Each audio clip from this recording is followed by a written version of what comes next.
ഒരു മഴവില്ലിൽ ഇന്ന് എൻ്റെ കൂടെ ഇരിക്കുന്നത് നമുക്കൊക്കെ വളരെ ഇഷ്ടപ്പെട്ട, നമുക്കെല്ലാം അറിയാവുന്ന ചലച്ചിത്ര നടി ഉഷയും ഭർത്താവ് നാസറുമാണ്. നാസർ എന്ത് ചെയ്യുന്നു? ഞാൻ സിനിമയിലെ വർക്ക് ചെയ്യുന്നത്. അതെയോ? സാറ്റലൈറ്റിന്റെ ബിസിനസ്സാണ്. എന്തിന്റെ? സാറ്റലൈറ്റ് ആണോ? ചെന്നൈയിലാണ്. ആഹാ. നേരത്തെ ഒരു പടം ചെയ്തിരുന്നു, ചില്ലക്ഷരങ്ങൾ എന്ന് പറയുന്ന പടം. ചില്ലക്ഷരങ്ങൾ പ്രൊഡ്യൂസ് ചെയ്തിരുന്നു. അതെയോ? അത് പക്ഷേ റിലീസ് ആയിട്ടില്ല. അത് റിലീസ് കുറച്ച് ലേറ്റായി. എത്ര കാലമായി ഈ ഇൻഡസ്ട്രിയിൽ അങ്ങനെ വന്നിട്ട്? അത് നാസ ഹീറോ ആയിട്ട് അഭിനയിക്കാൻ ചെന്നൈയിൽ പോയതാണ്. അതൊരു പെണ്ട് 26 വർഷം. ഒരു 88-ലൊക്കെ നമ്മൾ സ്റ്റാൻലി ജോസ് ഡയറക്റ്റ് ചെയ്തു. നമ്മളെ അമ്മയും മകളും വേടാമ്പലൊക്കെ ചെയ്തില്ല, നവോദയയിലെ. എനിക്കറിയാം.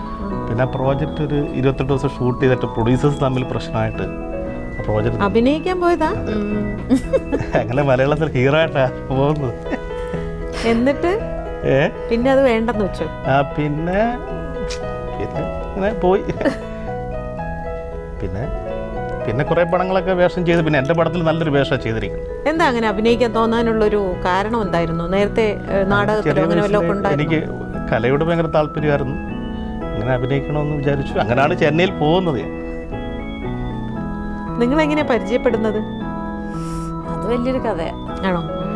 ഒരു 2 എപ്പിസോഡ് വേണമെങ്കിൽ തരാം. അതിൽ കൂടുതലൊന്നും എനിക്ക് തരാൻ പറ്റും. 2 എപ്പിസോഡിനുള്ളിൽ തീർക്കണം. ഈ ചില്ലക്ഷരങ്ങൾ എന്ന് പറയുന്ന പടത്തിന് അസോസിയേറ്റ് അങ്ങനെ ഇവർക്ക് നിസാർക്കയുടെ അസോസിയേറ്റ് ആയിരുന്നു എൻ്റെ ബ്രദർ. അപ്പോൾ നിസാർക്കയുടെ പടങ്ങളാണ് നാസ് കൂടുതൽ വർക്ക് ചെയ്തിട്ടുള്ളത്. അപ്പോൾ അവർ നല്ല ഫ്രണ്ട്സാണ്. എൻ്റെ ബ്രദേഴ്സ് രണ്ടുപേരും നാസുമായിട്ട് നല്ല ഫ്രണ്ട്. പോസ്റ്റ് പ്രൊഡക്ഷൻ പണ്ട് ചെന്നൈയിലാണല്ലോ. അപ്പോൾ ഇവർ ചെന്നൈ പോകുമ്പോൾ നാസാണ് കൂട്ട്. അങ്ങനെ എൻ്റെ ഗസ്റ്റ് ഹൗസിലാണ് താമസിക്കുന്നത്. നമ്മൾ പോസ്റ്റ് പ്രൊഡക്ഷൻ വരുന്ന ആൾക്കാർക്ക് താമസിക്കാൻ ഗസ്റ്റ് ഹൗസ് ഉണ്ട് അവിടെ ചെന്നൈയിൽ. അപ്പോൾ ബ്രദറൊക്കെ വന്നു കഴിഞ്ഞാൽ എൻ്റെ ഫ്ലാറ്റിലായിരിക്കും താമസിക്കുന്നത്. അങ്ങനെ നല്ല ഫ്രണ്ട്സാണ്. പിന്നെ എൻ്റെ പെങ്ങളെ കല്യാണത്തിന് വരുമ്പോഴാണ് കല്യാണം ഫിക്സ് ചെയ്യുന്നത്. അതായത് നാസിന്റെ സിസ്റ്റർ കല്യാണം കഴിച്ചിരിക്കുന്നത് നമ്മുടെ KP ഉമറിന്റെ മകൻ റഷീദ ആണോ? ആ കല്യാണത്തിന് എൻ്റെ ബ്രദർ ഹനീസിന് വരാൻ പറ്റില്ല. അപ്പം നാസ് വീട്ടിൽ വന്ന് കല്യാണം വിളിച്ചിട്ടാണ് പോയത്. എനിക്കറിയാം, വീട്ടിൽ 2-3 പ്രാവശ്യം വന്നിട്ടുണ്ട്. അപ്പോൾ ഈ കല്യാണത്തിന് അവനും വരാൻ പറ്റില്ല. അപ്പോൾ ഉറപ്പായിട്ടും ഞാനും വാപ്പിയും പോകണമെന്ന് പറഞ്ഞു. അപ്പോൾ ഞങ്ങൾ അന്ന് അവിടെ കല്യാണത്തിന് പോയി. കല്യാണത്തിന് ചെന്നപ്പോൾ അവിടെ നിസാർക്ക, നമ്മുടെ പിന്നെ അരിശ്രീ അശോകൻ ചേട്ടൻ, അപ്പോൾ ഇവരെല്ലാവരും കൂടെ വാപ്പിയുമായിട്ട് ആലോചിച്ചു, നമുക്ക് നാസിനെ കൊണ്ട് കല്യാണം കഴിപ്പിച്ചാലോ. ഇത് ഞാനറിയുന്നില്ല. അന്ന് വൈകുന്നേരം വാപ്പി എൻ്റെ അടുത്ത് പറഞ്ഞു, ഇങ്ങനെ ഒരു ആലോചന എനിക്കിഷ്ടമാണ്, നാസിനോട് സംസാരിക്കാൻ ഞാൻ പറഞ്ഞിട്ടുണ്ട്, നിസാറിനെ ഏൽപ്പിച്ചിരിക്കുകയാണ്, നിൻ്റെ അഭിപ്രായം എന്താണെന്ന് ചോദിച്ചു. ഞാൻ കല്യാണമേ വേണ്ട എന്ന് വിചാരിച്ച് നിൽക്കുന്ന ആളാണ്. പിന്നെ വീട്ടിലിങ്ങനെ ഭയങ്കര സമ്മർദ്ദമാണ്. ബ്രദേഴ്സ് ആണെങ്കിലും ഉമ്മച്ചിയും പാപ്പി എപ്പോഴും കരച്ചില്ല. ബന്ധുക്കളുടെ വീട്ടിലൊന്നും പോകാൻ പറ്റുന്നില്ല, ഒരു കല്യാണത്തിന് പോകാൻ പറ്റില്ല, ഒരു മരിപ്പിന് പോകാൻ പറ്റില്ല. എവിടെ ചെന്ന് കഴിഞ്ഞാലും അവളുടെ കല്യാണം എന്താ, അവളെ കെട്ടിക്കുന്നില്ലേ, ഇതല്ലേ ചോദ്യം. അപ്പോൾ അവർ മറുപടി പറഞ്ഞു മടുത്തു. അപ്പോൾ എന്നെ ഭയങ്കരമായിട്ട് ഫോഴ്സ് ചെയ്യുന്നുണ്ടായിരുന്നു. അപ്പോൾ ആലോചിക്കാം എന്നൊരു അവസ്ഥയിൽ നിൽക്കുമ്പോഴാണ് ഈ പ്രപ്പോസൽ പറയുന്നത്. അപ്പോൾ ഞാൻ പറഞ്ഞാൽ ആലോചിക്കാമെന്ന് പറഞ്ഞു. അങ്ങനെ തീരുമാനിച്ചു. അങ്ങനെ അമ്മയച്ഛനും ഉമ്മയും പാപ്പയൊക്കെ അങ്ങനെ വിഷമം പറഞ്ഞത് കൊണ്ടാണോ, അതോ നാസിനെ ഇഷ്ടമുള്ളതുകൊണ്ടാണോ? അല്ല, അപ്പം നാസിന് ഇഷ്ടമൊന്നുമല്ല. എനിക്ക് നാസിന് ഇഷ്ടമല്ല. ഞങ്ങൾ തമ്മിൽ അങ്ങനെ വലിയ പരിചയവുമില്ല. ഈ കല്യാണം ഫിക്സ് ചെയ്തതിന് ശേഷം എല്ലാവരും അറിഞ്ഞു കല്യാണം ഫിക്സ് ചെയ്തു, അസീനായിട്ടുള്ള കല്യാണം ഫിക്സ് ചെയ്തു എന്ന് എല്ലാവരും അറിഞ്ഞു. ഈ ഫീൽഡിൽ മുഴുവനും അറിഞ്ഞു. നാസിനെ അത്ര അറിയില്ലെങ്കിലും ഇങ്ങനെ എൻ്റെ കല്യാണം ഫിക്സ് ചെയ്തു, ഇന്ന ആളാണെന്നുള്ള അറിഞ്ഞു. പക്ഷെ അതിന് ആ കല്യാണം അപ്പം നടന്നില്ല. ഇത് സംഭവം ഇപ്പോൾ 10 വർഷത്തിന് മുമ്പുള്ള കാര്യം ഞാനിപ്പോൾ. ഓ, അത് ശരി. അന്ന് എല്ലാം ഫിക്സ് ചെയ്ത് കഴിഞ്ഞപ്പോഴത്തേക്ക് എൻ്റെ ഫ്രണ്ട്സ് തന്നെ എനിക്ക് കുറേ തെറ്റിദ്ധാരണകളൊക്കെ ഉണ്ടാക്കി. ഒരേ ഫീൽഡല്ലേ, എന്നോട് കുറേ കാര്യങ്ങൾ വന്ന് പറഞ്ഞു അത് ഒരിക്കലും നടത്തരുത്. അദ്ദേഹത്തിന് ഒരു അഫെയർ ഉണ്ടായിരുന്നു. അത് എനിക്കറിയാം, കുറച്ചൊക്കെ എനിക്കറിയാമായിരുന്നു. അപ്പോൾ അതിൻ്റെ വേറെ റൂട്ടുകളൊക്കെ എന്നെ പറഞ്ഞ് ക്ലിയർ ചെയ്തു. അതുകൊണ്ട് ഒരിക്കലും ഈ കല്യാണം സമ്മതിക്കരുതെന്ന് പറഞ്ഞു. അപ്പോൾ ഞാൻ ഒറ്റ നിലയ്ക്ക് വന്നു. എൻ്റെ അടുത്ത ഫ്രണ്ട്സാണ് ഈ പറയുന്നത്. ഞാൻ ഫ്രണ്ട്ഷിപ്പിന് ഭയങ്കര വില കൊടുക്കുന്ന ഒരാളാണ്. അപ്പോൾ അവരാരും എനിക്ക് ദോഷം വരുന്ന ഒരു കാര്യം ചെയ്യില്ല, പറയില്ല എന്നുള്ളതാണ് എൻ്റെ ധാരണ. അപ്പോൾ ഒരേ നിലയ്ക്ക് എല്ലാവരും 2-3 പേര് പറഞ്ഞു കഴിഞ്ഞപ്പോൾ ഞാൻ പതിയെ പിൻവാങ്ങി. എനിക്ക് കല്യാണമേ വേണ്ട, ഈ കല്യാണം എന്നല്ല, എനിക്ക് കല്യാണമേ വേണ്ട എന്നുള്ള നിലപാട് വീണ്ടും വന്നു. വാപ്പിക്ക് ഭയങ്കര വിഷമമായിരുന്നു. കാരണം അത്രയ്ക്ക് ഇഷ്ടമാണ് വാപ്പിക്ക് നാസിനെ. എൻ്റെ ബ്രദേഴ്സിനും ഭയങ്കര ഇഷ്ടമാണ്, ഉമ്മച്ചിക്കും എല്ലാവർക്കും ഇഷ്ടമാണ്. അങ്ങനെ ആ ഒരു വിഷമത്തിലാണ്, ഈ കല്യാണം നടന്നില്ലല്ലോ എന്നുള്ളൊരു വിഷമത്തിലാണ് വാപ്പി മരിക്കുന്നത്. അതുകൊണ്ടല്ല, അതൊരു വിഷമമാണ്. അങ്ങനെ മരിച്ചതിന് ശേഷം ഞാനും ഉമ്മച്ചിയും സെപ്പറേറ്റ് ആയിട്ട് ഒറ്റയ്ക്കായി. ബ്രദേഴ്സ് രണ്ടുപേരും സെറ്റിൽഡാണ്, അവരവരുടെ ഫാമിലി. ആ 1.5 വർഷം, മരിച്ച 1.5 വർഷം എനിക്ക് റീതിങ്ക് ഉണ്ടാകുക. അതായത് അപ്പോൾ നമ്മൾ ഫേസ് ചെയ്യുന്ന ഓരോ പ്രശ്നങ്ങളുണ്ട്. നമുക്ക് ഒരു വാപ്പിയുള്ളപ്പോൾ നമുക്കൊന്നും അറിയണ്ട, ആരും ഒന്നും ചോദിക്കാനില്ല, എന്നോട് പോലും ബന്ധുക്കളോ ഒന്നും പറയുകയൊന്നുമില്ല. വാപ്പി മരിച്ചു കഴിഞ്ഞപ്പോഴത്തേക്ക് ചോദ്യം ചെയ്യാൻ തുടങ്ങി പലരും. അപ്പോൾ എല്ലാവരും വാപ്പിയുടെ അടുത്ത സുഹൃത്തുക്കളൊക്കെ പറഞ്ഞു, കല്യാണം മസ്റ്റാണ് മോളെ, കല്യാണം വേണം, കല്യാണം കഴിച്ചിരിക്കണം, നിനക്ക് ഒരു കൂട്ട് വേണം. ഉമ്മച്ചി ഞാനും ഒറ്റയ്ക്കാണ്, അപ്പോൾ കല്യാണം കഴിക്കാം. വീണ്ടും ഞാൻ പറഞ്ഞു ശരി, നിങ്ങൾ ആലോചിക്കും. അങ്ങനെ ഞാനറിയാതെ ഇവർ കൊണ്ടുപോയി മാട്രിമോണിയലിൽ പരസ്യം ചെയ്തു. വാപ്പിയുടെ ഫ്രണ്ട്സാണ് പരസ്യം ചെയ്തപ്പോൾ നല്ല പ്രപ്പോസൽസ് ഒരുപാട് വന്നു. അപ്പോൾ എല്ലാം ഈ ഫിലിം ഫീൽഡ് വിട്ട് സൗദി അറേബ്യയിൽ പോയി സെറ്റിൽ ചെയ്യണം, അല്ലെങ്കിൽ അമേരിക്കയിൽ പോയി സെറ്റിൽ ചെയ്യണം. അപ്പോൾ ഉമ്മച്ചി ഒറ്റയ്ക്കാവും.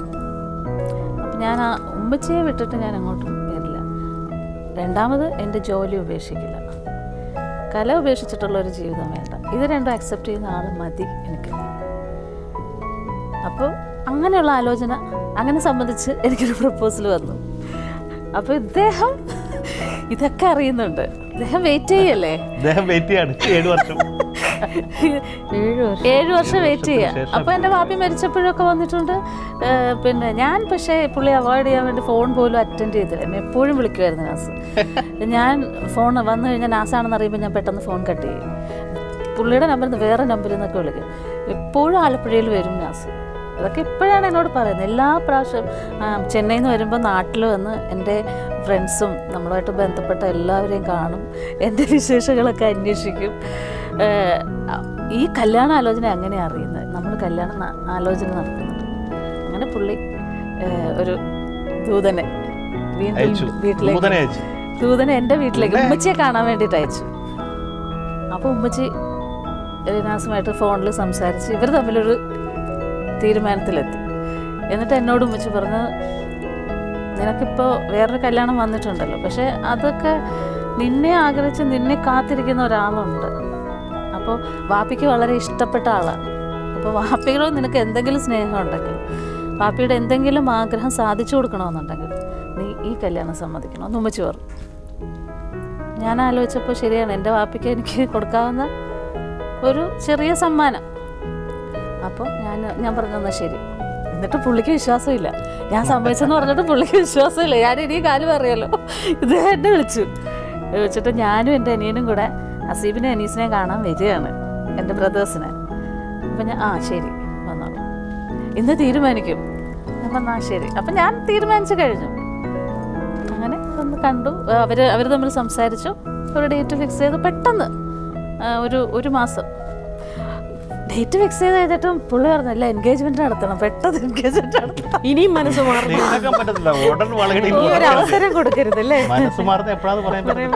ഒരാഴ്ച കൊണ്ട് പാറ കയറി വന്നാൽ പിന്നെ പണിയായി. ഒരാഴ്ച ഉടനെ തന്നെ എൻഗേജ്മെന്റ്, വളയിടൽ ചടങ്ങൊക്കെ നടത്തി 20 ദിവസത്തിനുണ്ട് കല്യാണം. ഇപ്പോൾ ഉഷയുടെ ഉമ്മയ്ക്കും വാപ്പയ്ക്കും വളരെ ഇഷ്ടപ്പെട്ട ഒരു വ്യക്തിയാണെന്ന് പറഞ്ഞു. എത്ര നമ്മുടെ ആത്മാർത്ഥ സുഹൃത്തുക്കളൊക്കെ അങ്ങനെ പറഞ്ഞെങ്കിലും ഇന്നതാണ് കാരണം എന്ന് ഉമ്മയോടും വാപ്പയോടും പറഞ്ഞില്ല. ഇങ്ങനെ അദ്ദേഹത്തെ കുറിച്ച് ഞാൻ കേട്ടു, ഞാൻ പറഞ്ഞു. അപ്പൊ അവർക്ക് ഇത്രയൊന്നും അറിയില്ലേ? അവര് പറഞ്ഞു ഞങ്ങൾ വിശ്വസിക്കില്ല എന്ന് പറഞ്ഞു. അപ്പൊ ഉമ്മയും വാപ്പയും പറയണ എന്തുകൊണ്ട് ഈ ഫ്രണ്ട്സ് പറയുന്നത് വിശ്വസിക്കുന്ന? അതെനിക്ക് പിന്നീട് മനസ്സിലായി, ഞാൻ ചെയ്തത് തെറ്റാണെന്നുള്ളത്.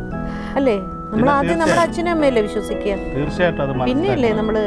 പക്ഷെ എൻ്റെ തെറ്റാണ് അത്, ഞാൻ അന്നത് വിശ്വസിക്കാൻ. പിന്നെ എന്തെങ്കിലും പറഞ്ഞ ഉടനെ അങ്ങ് വിശ്വസിക്കും? ഉടനെ വിശ്വസിക്കില്ല, അടുത്ത സുഹൃത്തുക്കൾ പറയുമ്പോൾ ചിലപ്പോൾ വിശ്വസിച്ചു. എന്നാലും അച്ഛനും അമ്മയും പറയുന്നതിനേക്കാളും അല്ല, ഇവരെ പിന്നെ ഈ ഫീൽഡുമായിട്ട് ബന്ധപ്പെട്ട ഒരുപാട് കാര്യങ്ങളൊന്നും അവർക്ക് അറിയില്ല, അത്രയ്ക്ക് അറിയില്ല. ഈ കാര്യങ്ങൾ നാസിന്റെ അടുത്ത് സംസാരിച്ചില്ലേ? ഞാൻ സംസാരിച്ചിട്ടുണ്ട്. അപ്പൊ നാസ് പറഞ്ഞു അങ്ങനെയൊന്നുമല്ല, അതൊക്കെ വെറുതെ പറയുകയാണെന്ന് പറഞ്ഞു. പക്ഷെ എനിക്കെന്തോ ഇതെല്ലാം ദൈവത്തിന്റെ ഒരു ഇതാ ചേച്ചി, അപ്പൊ നടക്കാൻ പാടില്ലായിരിക്കും. നമ്മൾ ഓരോന്ന് കാണിച്ചിട്ട് അതൊക്കെ നമ്മൾ ദൈവത്തിന്റെ തലയെ കൊണ്ടിടും. ദൈവം പറഞ്ഞാണ്, പക്ഷെ ദൈവം നിശ്ചയിച്ചത് ഇത് തന്നെ. അതുകൊണ്ടാണ് എന്തെല്ലാം പ്രശ്നങ്ങൾ ഉണ്ടായിട്ട് കറങ്ങി തിരിഞ്ഞു വിധിയല്ലേ. ആ സമയത്ത് നടക്കണമെന്നായിരുന്നു, ആ സമയത്ത് നടത്തി. പക്ഷെ ആ 7 വർഷം നഷ്ടപ്പെട്ടു പോയി. അതിലെനിക്ക് ഭയങ്കര ഇഷ്ടപ്പെട്ടു. കല്യാണം കഴിഞ്ഞപ്പോഴാണ് പഠിച്ചവനെ എന്തിനായിരുന്നു ഞാൻ അങ്ങനെ ഒരു തീരുമാനം ഒന്നും എടുത്തത്, വേണ്ടിയിരുന്നില്ല എന്നെനിക്ക് തോന്നി. എന്താണ് ഉഷയെ തന്നെ 7 വർഷം കാത്തിരിക്കാനുള്ള റീസൺ? അങ്ങനൊന്നുമില്ല, എനിക്ക് ഇഷ്ടം, അന്ന് ഇഷ്ടം തോന്നി. എന്തെങ്കിലും ഒരു അട്രാക്ഷൻ ആണോ? ഒരാളുടെ സ്വഭാവമാകാം, അറിയാത്ത ഒരാളല്ലല്ലോ. ഒരുപാട് പേരില്ലേ അറിയുന്നവര്, പക്ഷേ മാത്രമേ അറിയുള്ളൂ. അങ്ങനെ എല്ലാവരോടും ഇഷ്ടം തോന്നുന്നില്ല. അതാ പറയുന്നത്. അപ്പൊ സംതിങ് ഡിഫറെന്റ് അങ്ങനെ തോന്നില്ലേ നമുക്ക്? അങ്ങനെയൊന്നുമില്ല, എനിക്ക് ഇഷ്ടം തോന്നി, കല്യാണം ആലോചിച്ചു, അത്രേ ഉള്ളൂ. അപ്പൊ സാധാരണ ആണുങ്ങൾ പറയില്ലേ, ഇപ്പൊ കുട്ടി ആവശ്യമില്ലാതെ നമ്മളെ തെറ്റിദ്ധരിച്ചു, ഒരു കാര്യമില്ലാതെ, എന്നാ പിന്നെ വേറെ പെണ്ണിനെ കെട്ടാം എന്ന് തോന്നിയില്ലേ? തോന്നില്ലേ? തോന്നി പക്ഷെ കിട്ടിയില്ല അല്ലേ? വേറെ പെണ്ണിനെ ആലോചിച്ചായിരുന്നു ഇപ്പൊ ചോദിക്കണേ ഉള്ളതൊക്കെ അല്ല, ഞാൻ വെറുതെ അത് ഇടയ്ക്കിടയ്ക്ക് ചോദിക്കും. 7 വർഷത്തിനിടയ്ക്ക് വേറെ കല്യാണം വല്ല ആലോചിച്ചത് എനിക്കിട്ട് ഇടയ്ക്കിടയ്ക്ക് ചോദിക്കാറുണ്ട്. അപ്പോഴൊക്കെ ഇതുപോലെ ഒരു ചിരിച്ചിരിച്ചിങ്ങനെ ഉഴപ്പൂല്ലേ? ആലോചിച്ചിട്ടില്ല എന്നാണ് പറയുന്നത്. നാസിന്റെ സ്വദേശം എവിടെ? കൊല്ലം. ഉഷ ആലപ്പുഴ. ഞാൻ ചെന്നൈയിലാണ്, വന്നും പോയി നിൽക്കുകയാണ്. കാര്യം അവിടെ അവിടെ കാരണം ഇപ്പോഴും അവിടെ തന്നെ, ചെന്നൈയിൽ തന്നെയാണ് ഈ ബിസിനസ് ഒക്കെ ചെയ്യുന്നത്. ഇപ്പൊ എറണാകുളത്തോട്ട് ആലപ്പുഴയിൽ നിന്ന് ഞങ്ങൾ ഷിഫ്റ്റ് ആയിട്ടുണ്ട്. കാര്യം വർക്ക് കൂടുതൽ ഇവിടെ ആയ കാരണം ആലപ്പുഴയിൽ നിന്ന് പോക്ക് വരവ് ഭയങ്കര ബുദ്ധിമുട്ടായിരിക്കും. അതുകൊണ്ട് ഇങ്ങോട്ട് മാറി അങ്ങനെ. ഉഷ ഇപ്പൊ ഇൻഡസ്ട്രിയിൽ വന്നിട്ട് എത്ര വർഷമായി? ഇത് 25ാം വർഷമാണ്. അതെയോ? എത്ര സിനിമ അഭിനയിച്ചു? 83 സിനിമയിൽ അഭിനയിച്ചു. ഓ, എനിക്കൊരു ചെറിയൊരു ചോദ്യം ചോദിക്കാനുള്ളത്, നായികയായിട്ട് ഡയറക്റ്റായിട്ട് നായികയായിട്ടാണ് വന്നത് അല്ലേ? അല്ലാതെ ചെറിയ റോൾ അഭിനയിച്ചിട്ടൊന്നുമില്ല. നായികയായിട്ട് വന്നു, പിന്നെ കുറച്ച് സിനിമകൾ നായികയായിട്ട് അഭിനയിച്ചു, പെട്ടെന്ന് അതിൽ നിന്നൊരു ഒന്ന് പുറകോട്ട് പോയിട്ട് പിന്നെ അധികം പ്രാധാന്യമല്ലാത്ത അല്ലെങ്കിൽ ഒരു സെക്കൻഡ് അതിലേക്ക് പോകാനുള്ളൊരു റീസൺ എന്തായിരുന്നു? ചേച്ചി, എൻ്റെ സെക്കൻഡ് മാരേജ് ആണത്. അതെനിക്കറിയാം. അപ്പം ഫസ്റ്റ് മാരേജ് തന്നെയാണ് ആ ഒരു അന്ന് ആ ഒരു ഞാൻ നല്ല കത്തി നിൽക്കുന്ന സമയത്താണ് ആ ഫസ്റ്റ് മാരേജ് നടക്കുന്നത്. അത് വല്ലാതെ എഫക്റ്റ് ചെയ്തിരുന്നു. അതിൻ്റെ പിന്നിലുണ്ടായ പ്രശ്നങ്ങൾ, അതിനെ തുടർന്ന് കുറച്ച് പ്രശ്നങ്ങളൊക്കെ ഉണ്ടായിരുന്നു. അത് വീണ്ടും ബാധിച്ചു. അപ്പം നല്ല ഗ്യാപ്പ് വന്നു, ആക്ട് ചെയ്യാൻ പോവാത്ത സിറ്റുവേഷൻ ഉണ്ടായി, പിന്നെ വിളിക്കാതെയായി. കുറേ പടങ്ങൾ അങ്ങനത്തെ ഇഷ്യൂസ് ഒക്കെ വരുമ്പോഴത്തേക്കും ഒരാളുടെ കരിയറിനെയും ക്യാരക്ടറിനെയും ഒക്കെ ബാധിക്കും അല്ലേ? ബാധിക്കും, ശരിക്കും ബാധിക്കും. പിന്നെ എൻ്റെ ഭാഗ്യം കൊണ്ടാണ് തിരിച്ച് ഞാൻ വീണ്ടും ചെങ്കോൾ സിനിമയിലൂടെ എനിക്ക് നല്ല കഥാപാത്രം കിട്ടുന്നത്. കാരണം എനിക്ക് ലാലേട്ടനോട് ഒത്തിരി താങ്ക്സ്. ചെങ്കോലല്ല, ഞാൻ ആക്ടിങ് ഒക്കെ ഒന്ന് നിർത്തിയ പോലെ നിൽക്കുമായിരുന്നു. ആ സമയത്താണ് ലാലേട്ടൻ്റെ ഒരു ഗൾഫ് ഷോ വരുന്നത്, നമ്മുടെ ആലപ്പി അഷ്റഫിക്ക് കോർഡിനേറ്റ് ചെയ്തത്. ആ ഷോയിലാണ് ഞാൻ വീണ്ടും വരുന്നത്, ആ ഷോയ്ക്ക് പോകാൻ വേണ്ടിയിട്ട്. ആ ഷോ കഴിഞ്ഞ് വന്നപ്പോൾ പിന്നെ എനിക്ക് ആ ഷോയെക്കുറിച്ച് നല്ല റിപ്പോർട്ടുകളും നല്ല പെർഫോമൻസൊക്കെ ഞാൻ ചെയ്തിട്ടുണ്ട്. അത് കഴിഞ്ഞിട്ട് രണ്ടാമത് വേണുഗോപാലും ഭാനുപ്രിയൊക്കെ ആയിട്ട് ഇമ്മീഡിയറ്റ് വേറൊരു ഷോയ്ക്ക് പോയി. അപ്പോൾ ഈ 2 ഷോയ്ക്കും ഞാൻ പാട്ട് പാടിയായിരുന്നു, മാപ്പിളപ്പാട്ട്. അപ്പോൾ ഗൾഫിലുള്ള ആൾക്കാരൊക്കെ പറഞ്ഞു നന്നായിട്ട് തരക്കേടില്ലാതെ പാടുന്നുണ്ട് മാപ്പിളപ്പാട്ട്, ഒരു മാപ്പിളപ്പാട്ടിൻ്റെ ഒരു കാസറ്റ് ഇറക്കുക, ഞങ്ങൾക്ക് വേണ്ടിയിട്ടെങ്കിലും ഒന്ന് ഇറക്കാൻ പറ്റും. അപ്പോൾ എൻ്റെ വാപ്പി നന്നായിട്ട് പാടും, നല്ല തബലിസ്റ്റാണ് പുള്ളി. പോലീസിലാണ് ജോലിയെങ്കിലും പുള്ളി സാംബശിവൻ്റെയൊക്കെ തബലിസ്റ്റായിരുന്നു. പിന്നെ നന്നായിട്ട് പാട്ട് എഴുതും, മ്യൂസിക് ചെയ്യും. വാപ്പയാണ് ശരിക്കും എന്നെ എല്ലാ കാര്യങ്ങൾക്ക് ഒരു കലാകാരിയാക്കാൻ വേണ്ടിയിട്ട് ഏറ്റവും കൂടുതൽ പ്രയത്നിച്ചിട്ടുള്ളത് എൻ്റെ വാപ്പയാണ്. അപ്പോൾ ഇങ്ങനൊരു ഓഫർ അവിടെ നിന്ന് വന്നപ്പോൾ വേണുഗോപാൽ എന്നെ ഭയങ്കരമായിട്ട് സപ്പോർട്ട് ചെയ്തു. അപ്പോൾ വേണു അതുവരെ മാപ്പിളപ്പാട്ട് പാടിയിട്ടില്ല. എനിക്ക് സംഗൃത പമകരി പോലൊരു പാട്ട് പാടിയാൽ കൊള്ളാവുന്നുണ്ട്, ഉഷയും വാപ്പയും കൂടെ ഒന്ന് എന്നെ കൊണ്ടും പാടിക്കണം എന്ന് പറഞ്ഞു. അങ്ങനെ ആ ഒരു പിന്നെ വേണുവിൻ്റെ ഒരു സംസാരവും കൂടെ കൊണ്ടാണ് ഞങ്ങൾ തിരിച്ചു വന്നതിന് ശേഷം ആദ്യമായിട്ട് ഒരു മാപ്പിളപ്പാട്ടിൻ്റെ കാസറ്റ് ഇറക്കാൻ തീരുമാനിച്ചു. വാപ്പി ഒരു 10 പാട്ട് റെഡിയാക്കി. പാട്ട് മ്യൂസിക് ചെയ്തപ്പോൾ പഠിക്കുന്നതൊക്കെ ഞാൻ തന്നെ, എല്ലാ പാട്ടും പഠിച്ചത് ഞാൻ, ട്രാക്ക് പാടിയത് ഞാനാണ് റെക്കോർഡിങ്ങിൽ. അപ്പോൾ ഒരു പാട്ട് പാടാമെന്നുള്ളതായിരുന്നു എൻ്റെ പ്രതീക്ഷ അതിനകത്ത് എല്ലാവരുടെയും. പക്ഷേ ഫീമെയിൽ വോയിസ് മുഴുവനും വേണുഗോപാൽ പറഞ്ഞു ഉഷയെ കൊണ്ട് തന്നെ പാടിക്കാൻ പറഞ്ഞു. മെയില് വേണുവും പാടി. അത് ആ CD ആ കാസറ്റാണ് ജോണി സാഗരിക ലോഞ്ച് ചെയ്യുന്നത്. നമ്മുടെ ഹദിയ എന്ന് പറയുന്ന കാസറ്റായിട്ടാണ് ഫസ്റ്റ് ജോണി സാഗരിക. ഭയങ്കര ഹിറ്റായിരുന്നു ആ കാസറ്റ് ഹദിയ. അതിനുശേഷം ഞങ്ങളൊരു 10ഓളം ഓഡിയോ കാസറ്റ് ഇറക്കിയിട്ടുണ്ട്. അതിനുശേഷം അപ്പോൾ ആ കാസറ്റിൻ്റെ ഫസ്റ്റ് കാസറ്റ് റെക്കോർഡ് ചെയ്യുന്ന സമയത്ത് തന്നെയാണ് ചെങ്കോലിൽ ഞാൻ അഭിനയിച്ചുകൊണ്ടിരിക്കുന്നത്. ആ കാസറ്റ് ഓഡിയോ റിലീസ് ചെയ്ത് തന്നത് ലാലേട്ടനാണ് നമ്മുടെ അമൃത ഹോട്ടലിൽ വെച്ചിട്ട്. ഭയങ്കര പബ്ലിസിറ്റിയൊക്കെ കിട്ടിയിട്ടുണ്ട്. അപ്പോൾ ചെങ്കോൽ പടം നല്ലവണ്ണം വന്നു.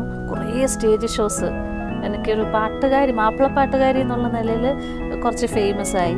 കുറേ പ്രോഗ്രാംസ് കിട്ടി. അങ്ങനെ എന്തോ ഭാഗ്യം കൊണ്ട് വീണ്ടും എനിക്ക് കുറേ ക്യാരക്ടർ, അപ്പം എന്നാലും നായിക പ്രാധാന്യമുള്ള കഥാപാത്രങ്ങൾ ചെയ്യാൻ പറ്റിയിട്ടുള്ളൂ. പിന്നെ നായികയായിട്ട് ചെയ്യാൻ പറ്റിയിട്ടില്ല. ആക്ടിവിറ്റി മടിച്ചാണോ? നല്ല ആക്റ്റീവ് ആണോ? എല്ലാ കാര്യത്തിലും നല്ല ആക്റ്റീവ്. ഞാൻ വീട്ടിൽ ജോലിയൊക്കെ ചെയ്യും. മടിയൊന്നുമില്ല. ആണോ? ജോലിയൊക്കെ ചെയ്യോ വീട്ടിൽ? പിന്നെന്ത്, എല്ലാ പണിയും ചെയ്യും. എല്ലാ പണിയും ചെയ്തു. കുക്കിംഗ് ഒക്കെ നന്നായിട്ട് ഒരു ആർട്ടിസ്റ്റാണെന്നൊന്നും നോക്കണില്ല. കാരണം ഫിഷൊക്കെ മേടിച്ചിട്ട് വന്നിട്ട് അത് കഴുകി നീറ്റാക്കിയിട്ട് ഉപ്പൊക്കെ തേച്ച് റോഡിരുന്നോളൂ. എന്താ പറയുക, എൻ്റെ ആങ്ങളെ മാർക്കറ്റിൽ പോകാൻ പറ്റത്തില്ല കൂടെ കേട്ടോ. ഞാനങ്ങ് പറഞ്ഞു ഞാൻ കണക്ക് പറയും ചേച്ചി, കണക്ക് പറയും. നമുക്ക് അതുകൊണ്ടാണ് പറഞ്ഞത്. ഓ ബാർഗിൻ ചെയ്യുന്ന വലിയ മാനം കെടുത്തു അല്ലേ? ഇങ്ങനെ ആണുങ്ങൾ പോയി ഇങ്ങനെ കൂടെ നിൽക്കുമ്പോൾ അത് ഇങ്ങനെ ഇറിറ്റേറ്റ് ചെയ്യും. അപ്പൊ അതുകൊണ്ട് ഞാൻ വണ്ടിയിൽ നിന്ന് ഇറങ്ങുമ്പോഴേ പറയും ഞാനില്ല, പോയി വാങ്ങിട്ട് വരാം. പോയാൽ തന്നെ മാറി നിൽക്കത്തില്ല, ഞാൻ വേറെ ഏതെങ്കിലും കടയിൽ. എന്നെ കാറ് തിറക്കുമ്പോഴേ പറയും പിണങ്ങരുത് അവരുമായിട്ട് പ്ലീസ്. അല്ല അവൾ അവിടെ ചെന്നിട്ട് ഭയങ്കര ആർട്ടിസ്റ്റ് അല്ലേ, ചെല്ലുമ്പോൾ കൂടുതൽ വില പറയും. എനിക്കറിയാമല്ലോ മീനിൻ്റെ വിലയൊക്കെ. അപ്പോൾ എന്നെ കാണുമ്പോൾ അവർ പറയും ആ അതേ വന്നിട്ടുണ്ട് എന്ന് പറയും. അറിയാവുന്നവർ, സ്ഥിരം പോകുന്നവർ. അപ്പോൾ കറക്റ്റ് വിലയെ പറയത്തുള്ളൂ. എങ്കിലും ഇച്ചിരി കൂടുതലാണെങ്കിൽ ഞാൻ പറയും ഇത്തിരി കുറച്ച് തരണം. പുള്ളിക്കതൊന്നും ഇഷ്ടമല്ല, പുള്ളി പറയുന്ന പൈസ കൊടുത്ത് വാങ്ങിക്കും. അതൊക്കെയാണ് പച്ചക്കറി കടക്കാരൻ എല്ലാവരുടെ ബാർഗൈൻ ചെയ്യും. ആർട്ടിസ്റ്റ് ആയത് കൊണ്ട് അങ്ങനെ ബാർഗൈൻ ചെയ്യാൻ ചമ്മലൊന്നും. എന്തിനാ ചമ്മണ്ട കാര്യം? എന്തിനാ ചമ്മത്? ഞാൻ എൻ്റെ നാട്ടിലത് ആർട്ടിസ്റ്റിൻ്റെ ജാടയിലൊന്നും നടക്കാറില്ല. ഞാൻ ഒരു സാധാരണക്കാരിയായിട്ട് അവിടെ നടക്കുന്നത്. എല്ലാ സ്ഥലത്തും ഞാൻ ഓട്ടോറിക്ഷയിലാണ് യാത്ര ചെയ്യുന്നത്. ആലപ്പുഴയിൽ എവിടെ പോയാലും ഓട്ടോറിക്ഷയിലേ പോകത്തുള്ളൂ. കാറൊക്കെ എടുത്ത് ഇവിടെ ഡ്രൈവർക്ക് പൈസ കൊടുക്കണം. പിന്നെ നമ്മൾ അത് പാർക്ക് ചെയ്യാൻ ബുദ്ധിമുട്ടാണ്. ഇതാകുമ്പോൾ ഓട്ടോയിൽ എവിടെ വേണേലും കയറി ഇറങ്ങാമല്ലോ. ഞാൻ സാധനങ്ങളൊക്കെ വാങ്ങിക്കാൻ പോകുമ്പോൾ ഓട്ടോയിലാണ്. നാസ് നന്നായിട്ട് കുക്ക് ചെയ്യോ? ആ കുഴപ്പമില്ല. ഓ അത് ശരി. ഞാൻ ഒരു വർഷം ഗൾഫിലുണ്ടായിരുന്നു സൗദിയിൽ. അങ്ങനെ സ്വന്തമായിട്ട് ചെയ്ത് അങ്ങനെ പഠിച്ചു. നോൺ വെജ് ഒക്കെ നന്നായിട്ട്. ചെട്ടിനാട് മട്ടൻ, ചെട്ടിനാട് ചിക്കൻ, പിന്നെ തമിഴ് സാമ്പാർ, തമിഴ് പിന്നെ രസം. അത് ചെന്നൈയിലായ കാരണം ഈ തമിഴ് സ്റ്റൈൽ നമുക്കറിയാം. അവിടെ ഗസ്റ്റ് ഹൗസിൽ താമസിക്കുന്നവർ ചിലവർ കയറി പാചകം. അപ്പോൾ അതിൻ്റെ കൂട്ടും കാര്യങ്ങളൊക്കെ അറിയാവുന്നുണ്ട്. ഞാനിവിടെ അത്യാവശ്യം കയറി ഞാൻ വെക്കാറുണ്ട്. എനിക്ക് ചെയ്തു തരും കേട്ടോ. ഹെൽപ്പ് ചെയ്ത് കൊടുക്കും. അല്ല ഞങ്ങൾ രണ്ടുപേരും കൂടെ പാചകം. എറണാകുളത്തെ ഫ്ലാറ്റിൽ ഞങ്ങൾ രണ്ടുപേരും കൂടെ പാചകം. ആ ഫ്ലാറ്റിൽ രണ്ടുപേരും ചെയ്തു. ആദ്യം ലൈഫിലൊരു പിന്നെ ഒരു ഫെയിലിയർ വന്നു. അതിനുശേഷം അതൊരു ഗ്യാപ്പ് വന്നു. വീണ്ടും നമ്മൾ അഭിനയിക്കാൻ വന്നത് ഒരു പെണ്ണാണെങ്കിൽ ജോലി ചെയ്യണം എന്നുള്ളൊരു ഡിസിഷൻ കൊണ്ടാണോ അതോ ജീവിക്കാൻ വേണ്ടിയാണോ? സിനിമ വന്നു എനിക്ക് അതിനെക്കുറിച്ചൊന്നും അറിയിച്ചു. സത്യം പറഞ്ഞ ചേച്ചി അന്ന് അതിനെക്കുറിച്ച് എനിക്ക് പിന്നെ എന്ത് സിനിമ വന്നു. വാപ്പി കുറെ നാൾ സിനിമയിലായിരുന്നു. അപ്പോൾ പടം വന്നു. വാപ്പി ആയിരുന്നല്ലോ കാര്യങ്ങളൊക്കെ എല്ലാ കല്യാണത്തിന് ശരിക്കും വാപ്പയും ഉമ്മയും ഒരുപാട് വിഷമിച്ചു ആണല്ലേ? പിന്നെ ഒത്തിരി എല്ലാവരും വേണ്ടെന്ന് പറഞ്ഞതല്ലേ. എന്നിട്ട് ഞാൻ എടുത്തിയായിട്ട് ചെയ്തതാണ്. അതിൻ്റെ ബുദ്ധിയില്ലായ്മ, പിന്നെ വിധി. 2-3 ബുദ്ധിയില്ലായ്മ കാണിച്ചല്ലേ ജീവിതത്തിൽ? 2-3 കാണിച്ചുള്ളോ? അത്രേ കാണിച്ചിട്ടുള്ളൂ. പ്രായത്തിന്റെ ഈ പറഞ്ഞില്ലേ നമ്മൾ ഈ വിശ്വസിക്കുന്നത്, ആൾക്കാരെ പെട്ടെന്ന് വിശ്വസിക്കുന്ന ഒരു ക്യാരക്ടറാണ് ഞാൻ. പെട്ടെന്ന് നല്ല സുഹൃത്തുക്കളാണെന്നൊക്കെ പെട്ടെന്ന് തെറ്റിദ്ധരിച്ചു. ഇപ്പൊ പറഞ്ഞു പിന്നെ പല നല്ല നല്ല പ്രപ്പോസൽ വന്നപ്പോഴും അഭിനയിക്കാൻ പാടില്ല എന്ന് പറഞ്ഞത് കൊണ്ടാണ് അതൊക്കെ വേണ്ടെന്ന് വെച്ചതെന്ന് പറഞ്ഞു. അപ്പോൾ അങ്ങനെയാണെങ്കിൽ ഈ അഭിനയിക്കുന്നത് വാസ്തവത്തിൽ നമുക്കൊരു റവന്യൂ വരുമാനത്തിന് വേണ്ടിയാണോ അതോ സിനിമയോടുള്ള? ഞാൻ കറക്റ്റ് ചോദ്യം ചോദിച്ചത്. രണ്ടും ഉണ്ട് ചേച്ചി. പൈസയും വേണം, ഇപ്പം എനിക്ക് ജീവിക്കാൻ എനിക്ക് ജോലി ചെയ്താലല്ലേ എനിക്ക് ജീവിക്കാൻ പറ്റുള്ളൂ. അതുകൊണ്ടാണ് രണ്ടാമത് അഭിനയിക്കേണ്ടത്. പിന്നെ എനിക്ക് അഭിനയിക്കാനുള്ള ഒരാഗ്രഹം ഞാൻ പറഞ്ഞില്ലേ, പണ്ട് ഞാനൊന്നും ശ്രദ്ധിച്ചിരുന്നില്ല. ശ്രദ്ധിക്കാത്തത് കൊണ്ടുകൂടെ എനിക്ക് എൻ്റെ ഫ്യൂച്ചർ പിന്നെ ഈ ഒരു പ്രൊഫഷനിൽ കുറച്ച് കുഴപ്പങ്ങൾ പറ്റിയിട്ടുണ്ട്. ഇപ്പം അതൊക്കെ നികത്തിയിട്ട് നല്ല ക്യാരക്ടർ അഭിനയിക്കണം, നന്നായിട്ട് അഭിനയിച്ച് വരണം, കുറേ നല്ല സിനിമകൾ ചെയ്യണം, അല്ലെങ്കിൽ സീരിയൽസ് ചെയ്യണം എന്നുള്ള ആഗ്രഹം. സിനിമ ചെയ്യണമെന്ന് തന്നെയാണ് ആഗ്രഹം, സീരിയൽ എനിക്ക് അത്ര ആഗ്രഹമില്ല. ഉഷയിലെ ഏത് കലാകാരി എന്നുള്ള നിലയിൽ ഏതാ ഇഷ്ടം? നല്ല പാട്ടുകാരിയാണോ, നല്ല നടിയാണോ, എന്താ ഇഷ്ടം? അങ്ങനെയൊന്നുമില്ല. ഞാനൊരു കലാകാരനായ കാരണം പാട്ടിനോടും ഇഷ്ടമാണ്. ഉഷ ഏതിലാ മിടുക്കിന്നാ ഞാൻ ചോദിച്ചത്. മിടുക്കി പാട്ടിലാണോ അഭിനയത്തിലാണോ? ഇല്ല, എനിക്ക് ഏറ്റവും കൂടുതൽ ഇഷ്ടം ആക്ടിങ്, അഭിനയിക്കുന്നത്. പാട്ടിനോട് ഇഷ്ടമാണ്, പക്ഷെ എന്നാലും കൂടുതൽ ഇഷ്ടം അഭിനയത്തിനോട്. ഉഷ കേട്ടല്ല? ഞാൻ കേട്ടു. അങ്ങനെ പാടില്ല. പാട്ടൊക്കെ സെലക്ട് ചെയ്ത് തരും എൻ്റെ വാപ്പി. ഞാൻ പറഞ്ഞില്ലേ, എനിക്ക് കിട്ടിയ ഏറ്റവും വലിയ ഭാഗ്യമാണ് ചേച്ചി. എൻ്റെ വാപ്പി വളരെ എന്താ പറയുക, അദ്ദേഹത്തിൻ്റെ ഒരു പ്രാർത്ഥനയും ഒക്കെ കൊണ്ട് വാപ്പി ചെയ്തുകൊണ്ടിരിക്കുന്ന എനിക്ക് ഏറ്റവും കൂടുതൽ സപ്പോർട്ട് ചെയ്യുക, എനിക്ക് പാട്ട് സെലക്ട് ചെയ്ത് തരിക, ഞാൻ എന്ത് ചെയ്യണം, എങ്ങനെ ചെയ്യണം ഒക്കെ തീരുമാനിച്ചുകൊണ്ടിരുന്ന വാപ്പിയാണ്. ഏത് ഡ്രസ്സ് ഇടണമെന്ന് വരെ തീരുമാനിക്കുന്ന വാപ്പിയാണ്.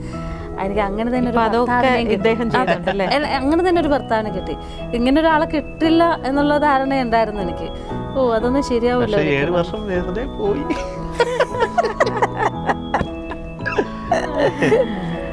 സാരമില്ല, ജീവിതത്തിലെല്ലാം സംഭവിക്കുന്നതിനൊരു സമയമുണ്ട് അല്ലേ? അതെ, തീർച്ചയായിട്ടും. അതെ, ഒരു പക്ഷേ നിങ്ങൾ അപ്പോൾ കഴിച്ചിരുന്നെങ്കിലും ചിലപ്പോൾ 7 വർഷം വല്ലതും പിരിഞ്ഞു നിൽക്കേണ്ടി വന്നേനെ. അതൊരു വേർപാടിൻ്റെ ഒരു സമയം തന്നെ വേർപിരിയലിന് സമയം ആയിരിക്കാം ചിലപ്പോൾ. അപ്പോൾ കലാകാരനും കലാകാരിയും കൂടി സന്തോഷമായിട്ട് ജീവിക്കൂ, അടിച്ചു പൊളിച്ച് ജീവിക്കൂ. ഓക്കെ ചേച്ചി.